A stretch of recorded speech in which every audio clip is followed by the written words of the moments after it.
오늘은 정답은 C가 아니라 P다. 정답은 C가 아니라 P다라는 제목으로 추석 명절 온세대 주일 예배 메시지를 나누겠습니다. 메시지가 간단해가지고요. 제목만 봐서는 메시지를 눈치채지 못하도록 제목을 조금 애매모호하게 잡았습니다. 왜 메시지가 간단하냐면 지금 여기 아이들이 앉아 있어요. 아이들이 꽤 많이 앉아 있는데 설교를 빨리 끝내야 됩니다. 게다가 지금 명절 연휴 중에 있는 주일이잖아요. 돌아가서 명절 음식도 하셔야 되고 또 고향으로 출발도 해야 되고 또 가족들과 시간도 보내야 되는데 목사가 또 설교를 길게 하면 센스 없는 목사가 될 것 같아서 그리고 설교를 굉장히 짧게 준비했어요. 여러분 끝나고 나가실 때 내가 지금 뭐 하고 나가는 거지? 이런 느낌이 드실 수도 있어요. 그러니까 설교에 잘 집중을 해 주시면 좋겠습니다. 인간은 근본적으로 보면 두 부류로 나눌 수 있을 것 같습니다. 편안을 추구하는 인간과 평안을 추구하는 인간으로 나눌 수 있어요. 물론 이 두 가지를 다 추구하는 인간형도 있을 수 있겠죠. 그런데 사실은 이 두 마리 토끼를 다 잡기는 쉽지 않습니다. 왜냐하면 이 편안과 평안이 받침 하나 차이잖아요. 이응이냐 니은이냐. 받침 하나 차이지만 그 의미의 거리는 꽤 멀거든요. 이 평안과 편안 둘 다 한문이지만 우리가 또 일반적으로 쓰는 말이잖아요. 그래서 제가 국어사전을 좀 찾아보니까 이렇게 되어 있어요. 편안, 걱정이나 괴로움이 없는 상태. 평안, 걱정이나 탈이 없는 상태. 그러니까 똑같더라고요. 구분이 잘 안 돼요. 그런데 영어로 보면 차이가 확연히 드러나요. 편안은 영어로 comfort라는 단어고요. 오늘 좀 발음이 되네요. comfort. 예. 그러니까 육체적이고 외적인 접근입니다. 그러니까 몸이 편한 거, 내 외적인 상황이 편해지는 거, 그게 이제 comfort예요. 반면에 평안은 영어로 이제 peace인데 이 정신적이고 내적인 접근이죠. 그래서 영원히 안식을 얻는 상태를 이 평안한 상태라고 말할 수 있는 거죠. 그게 좀 달라요. 그러니까 우리말로 보면 편안이나 평안이나 비슷하지만 영어로 보면 좀 다릅니다. 그런데 문제는 편안하면서 동시에 평안하기가 좀 어렵다는 거예요. 몸도 편하고 마음도 평안하고 육체도 쉬고 영혼도 안식을 누리는 것이 여간 어려운 일이 아니라는 거죠. 여러분, 그러니까 몸이 편하면요 이상하게 마음이 불편해요. 여러분도 아마 그런 경험들을 꽤 하실 거예요. 그러니까 희한하죠? 그러니까 몸이 편하면 이 마음이 뭔가 이렇게 불안함이 있는 거죠. 오히려 언제 마음이 좀 평안하냐면 몸이 차라리 불편할 때 마음이 평안한 경우가 상당히 많습니다. 대표적인 예가 이런 거예요. 제가 예전에 충무교회에서 중고등부 아이들을 데리고 중국 비전 트립을 다녀온 적이 있어요. 가서 이제 중국 한인교회를 방문하기도 하고 중국 정부가 인정하는 교회죠. 삼자교회를 이제 탐방하기도 했습니다. 그때 그 선교사님이 이런 말씀을 하시는 거예요. 전사님, 최근에 중국 사람들이 돈을 많이 벌고 있습니다. 부자 된 사람이 많아요. 그런데 전사님, 뭐가 바뀌었는지 아세요? 저 사람들이 부자 되고? 물어보는 거예요. 저는 사실 지금도 중국을 잘 몰라요. 그때는 더 어렸을 때니까 더 몰랐겠죠. 저는 중국 집이나 가봤지 중국은 안 가봤거든요. 그 전까지는. 중국도 잘 모르고 그때 이제 중국 비전 트립으로 중국을 처음 가볼 때였으니까 제가 대답을 잘 못하고 이제 우물쭈물하고 있으니까 선교사님이 그러시더라고요. 부자가 되니까 일단 저택을 짓는데요. 큰 집을 짓는데요. 그리고 담을 쌓기 시작한대요. 그러니까 집만 지어놓는 게 아니라 담을 쌓기 시작하고요. 담을 쌓는 것에 끝내지 않고 담 위에 날카로운 철조망을 두른다는 거예요. 그러면서 그 선교사님이 그런 얘기를 하세요. 이 사람들이 돈 많이 벌어서 참 편안해졌는데 평안은 더 없어지는 것 같습니다. 그래요. 불안한 거예요. 행여나 내 편리를, 내 평안을 뺏길까 봐. 편안해졌어요. 그런데 평안하지는 않은 거예요. 불안한 거예요. 편안해지니까 오히려 이제 불안해지는 거예요. 그러니까 여러분 반드시 기억하세요. 편안이 평안을 만들어내지는 못합니다. 내가 아무리 편안한 환경을 일궈도 그 편안함이 평안함을 선물해 주지는 못하는 거예요. 제가 이번에 조치원 교회를 다녀왔잖아요. 제가 이제 강사 목사라고 우리 최명덕 목사님이 저를 강사 목사 대접을 해주시는 거예요. 제가 얼마나 마음이 불안했겠어요. 제가 5년을 모시던 목사님이었습니다. 그런데 그 목사님이 저를 모시니까 몹시 당황스럽더라고요. 저는 조치원교회에서 사역을 하는 동안 정말 이 최명동 목사님의 목회에 도움이 되고 싶었어요. 진심으로.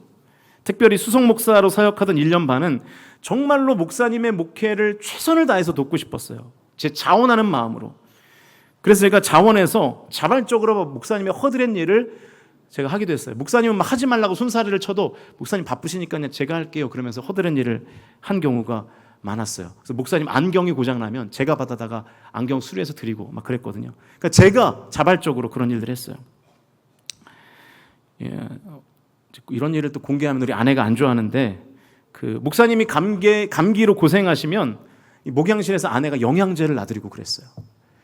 그러니까 그렇게 우리가 목사님을 섬기고 싶었어요. 그래서 목사님의 목회가 아주 성공하기를 바랬어요. 제가 그렇게 5년을 한 사람인데 갑자기 목사님이 제 차문을 열어주시는 거예요.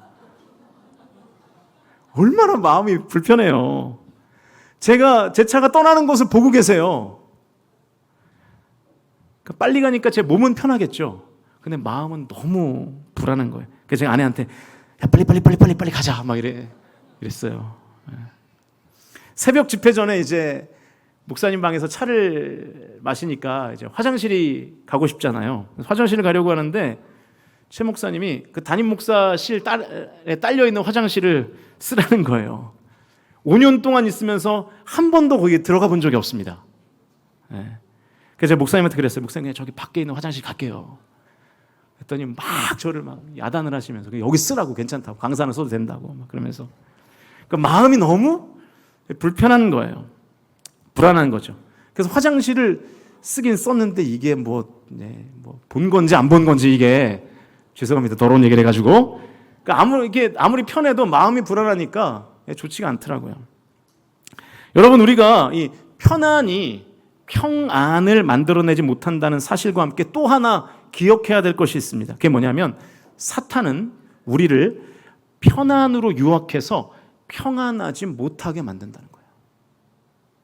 발음도 비슷하잖아요. 편안. 편안과 평안을 헛갈리게 하는 거예요. 사탄은 우리가 이 편안함에 취해서 평안함에 이르지 못하게 합니다. 제가 사탄에 관해서 얘기할 때마다 항상 하는 얘기가 있죠. 사탄의 유일한 목적이 뭐라 그랬습니까? 나를 하나님으로부터 멀어지게 만드는 게 사탄의 유일한 목적이에요. 그래서 이 편안과 평안을 헛갈리게 만들고 평안이 아니라 편안에 취해 살도록 우리를 유혹합니다. 2009년도에 있었던 자동차 광고 중에 제 눈에 아주 충격적인 광고가 하나 있었습니다. 그래서 제가 준비했어요. 틀어주세요.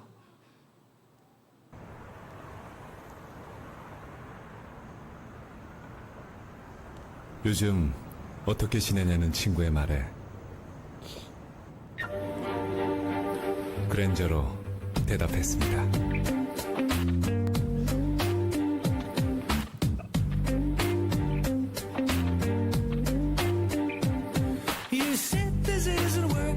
당신의 오늘을 말해줍니다. Grandeur, New Luxury. 여러분 저 두 사람 다 정신병원 가봐야 됩니다. 그죠? 친구가 어떻게 지내냐고 질문한 거는 무슨 뜻이에요? 너 평안하니? 라고 물은 거잖아요. 그런데 너 평안하냐라고 물었는데 그랜저 이랬다는 거예요. 미친 거죠 이거. 그죠? 정상적인 대화가 아닙니다 이거는. 게다가 또 질문한 친구도 뭔가 수긍하는 눈빛을 마지막에 보이잖아요. 그러니까 둘 다 정상이 아니에요. 여러분 제가 장난처럼 말했지만 광고는 그 시대의 시대정신을 말해줍니다. 저 때가 2009년도였어요. 저 때부터 어쩌면 저 때보다 더 이전부터 많은 사람들이 편안과 평안을 지금 헛갈리기 시작하는 거예요. 구별하지 못하는 거예요. 편안하면 평안할 거야 라고 생각하는 거죠. 착각하는 거죠. 그래서 여러분 모든 사람들이 이 편안을 추구하는 데 모든 에너지와 모든 시간을 다 쓰게 만드는 것입니다. 사랑하는 성도 여러분, 이것이 사단의 전략이라는 것을 저와 여러분이 깨달아 아실 수 있기를 주님의 이름으로 축원드립니다. 저도 여러분에게 저 광고에서 나오는 똑같은 질문을 해보고 싶어요. 여러분 잘 지내십니까? 평안하세요? 혹시 편안하기는 한데 평안하지는 않지 않습니까? 왜 그럴 수밖에 없냐면 이 편안이 평안을 만들어내지 못하기 때문입니다. 오늘 본문은 다윗의 시예요. 그런데 다윗이 아주 분명한 어조로 이렇게 말하고 있습니다. 본문 말씀을 다시 한번 같이 읽겠습니다. 읽습니다. 시작. 내가 평안히 눕고 자기도 하리니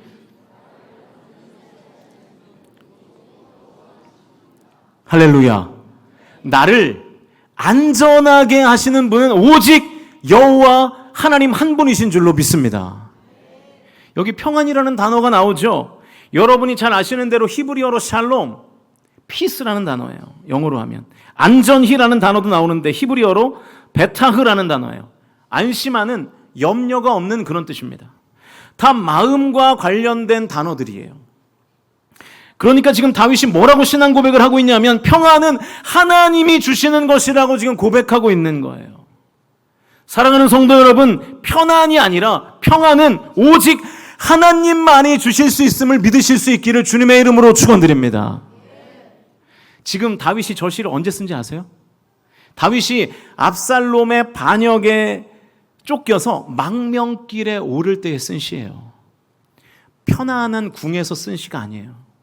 피난길에 쓴 시입니다. 뭐가 편하겠어요? 그런데 지금 다윗은 평안합니다. 왜냐하면 하나님이 나에게 평안과 안전을 허락하셨기 때문입니다라고 고백하고 있는 것입니다.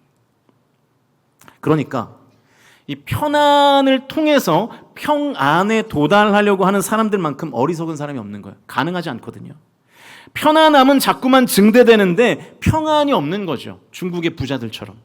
내 삶이 너무나 편안한데 매일의 삶이 불안한 거예요. 그러니까 여러분, 절대로 편안의 크기를 늘리는 방식으로는 평안을 이룰 수 없습니다. 왜냐하면 평안은 오직 하나님으로부터만 받을 수 있기 때문이에요.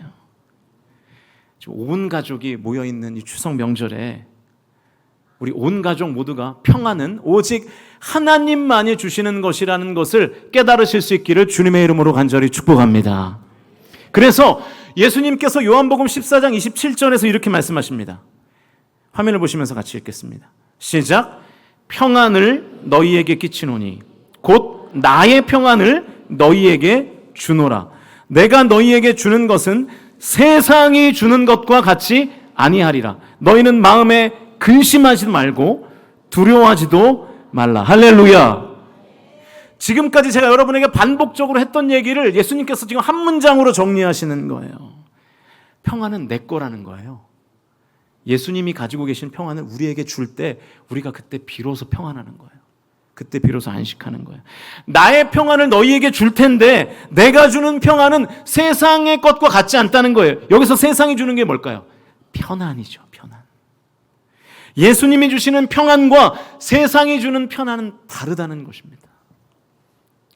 다른 말로 하면 편안하지 않아도요, 평안할 수 있다고 말씀하시는 것입니다. 이게 제 말이 아니라 예수님 말씀이에요. 그러니까 이것은 상대적인 편안이 아니라 절대적인 평안인 것이죠. 절대 평안. 우리가 왜 자꾸만 이 편안에 집중할까요? 내가 편안해야, 내가 돈이 많아야, 내가 권력이 많아야, 내가 인맥이 많아야 무탈할 것이라고 생각하기 때문이에요. 돈을 많이 벌고 힘을 그리고 인맥을 늘려서 내가 편안해지면 탈이 날 것 같은 상황을 안 만들 수 있다는 계산을 하는 거죠. 그런데 여러분, 그렇다고 탈이 안 나나요? 돈 많은 사람은 탈이 안 납니까? 권세가 있고 아는 사람이 많으면 탈이 안 나나요? TV에 나오는 유명한 사람들은 뭐 안 죽습니까? 탈이 안 납니까? 그렇지 않잖아요. 편안이 무탈을 추구하는 것이라면 평안은 초탈을 추구하는 것입니다. 편안하지 않아도, 삶에 탈이 나도 거기에 매이지 않는 것이 바로 하나님이 주시는 평안이라는 것을 저와 여러분이 믿으실 수 있기를 주님의 이름으로 축원드립니다. 여러분, 요즘 어떠세요? 평안하십니까? 혹시 편안은 한데 평안이 없는 삶은 아닌가? 왜 그러냐면 삶의 방향이 잘못되었기 때문에 그래요. 평안은 편안의 크기를 늘린다고 해서 내가 누릴 수 있는 게 아니기 때문에 세상은 평안을 주지 못합니다. 오직 평안을 하나님이 주신다는 것을 확실히 믿으실 수 있는 저와 여러분이 다 되실 수 있기를 주님의 이름으로 간절히 축원드립니다. 그래서 우리가 정말로 추구해야 할 것은 편안, 이 컴포트의 C가 아니라 C는 여러분 정답이 아닙니다. 하나님 주시는 평안, P가 정답이라는 확신을 가지며 사실 수 있기를 주님의 이름으로 간절히 축복합니다. 이제 말씀의 결론을 맺겠습니다. 설교가 진짜 짧죠? 자, 그러면 그 하나님 주시는 평안을 어떻게 받을 수 있는가? 여러분 이미 다 아는 거예요. 다 아는 성경 지식. 아니 뭐 지식이라고 말하기도 좀 민망하죠. 성경 상식인데요. 빌립보서 4장 6절과 7절 말씀을 같이 읽겠습니다. 시작. 아무것도 염려하지 말고 다만 모든 일에 기도와 간구로 너희 구할 것을 감사함으로 하나님께 아뢰라. 그리하면 모든 지각에 뛰어난 하나님의 평강이 그리스도 예수 안에서 너희 마음과 생각을 지키시리라. 할렐루야. 7절에 나오는 하나님의 평강이 바로 이 피스거든요. 피예요. 하나님이 주시는 평강을 어떻게 받는다고요? 기도와 간구로 받는데요. 제가 열심히 찾아봤는데 누가 한 말인지를 못 찾겠더라고요. 어떤 사람이 이런 명언을 남겼대요. 보여주시면 기도와 평안은 원인과 결과의 관계다. 기도가 원인이고 평안은 결과라는 거예요. 왜 우리가 평안하지 못합니까? 왜 평안이라는 결과를 우리가 경험하지 못하죠? 기도라는 원인이 없으니까요. 그러니까 결국 pray and peace예요. 기도하면 평안해집니다. 둘 다 P죠. 기도하면 하나님께서 나의 삶에 평안을 허락해 주실 줄로 믿으실 수 있기를 주님의 이름으로 축원드립니다. 기도와 평안이 인과관계로 엮여 있는 거예요. 사랑하는 성도 여러분, 편안은 정답처럼 보이나 정답 아니에요. 컴포트의 C는 정답 아닙니다. 평안, 피스의 P가 정답입니다. 그런데 그 정답을 그 편안을 통해서 찾으려고 하니까 가지지가 않는 거죠. 오직 그 평안을 통해서, 그러니까 하나님을 통해서 정답인 P를 경험하게 되는 것입니다. 컴포트의 C를 통해서는 피스의 P에 이를 수 없어요. P에서 P로 가야 돼요. 기도에서 평안으로 가야 됩니다. 기도를 통해서 평안에 도달하시는 저와 여러분이 다 되실 수 있기를 주님의 이름으로 부탁드립니다. 명심하세요. 사탄은 비슷한 두 단어로 우리를 유혹합니다. 편안에 몰두하게 만들어요. 그러면 평안해지겠지. 그래서 오히려 하나님 주시는 평안을 못 누리게 하는 것입니다. 절대로 사탄의 속임수에 넘어가지 마시기를 주님의 이름으로 축원드립니다.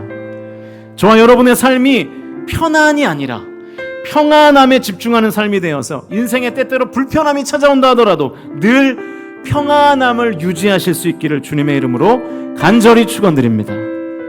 그리고 이번 추석 명절 연휴가 온 가족이 함께 모여있는 이번 추석 명절 연휴가 주 안에서 하나님 주시는 평안을 누리는 시간이 다 되실 수 있기를 주님의 이름으로 간절히 축원드립니다.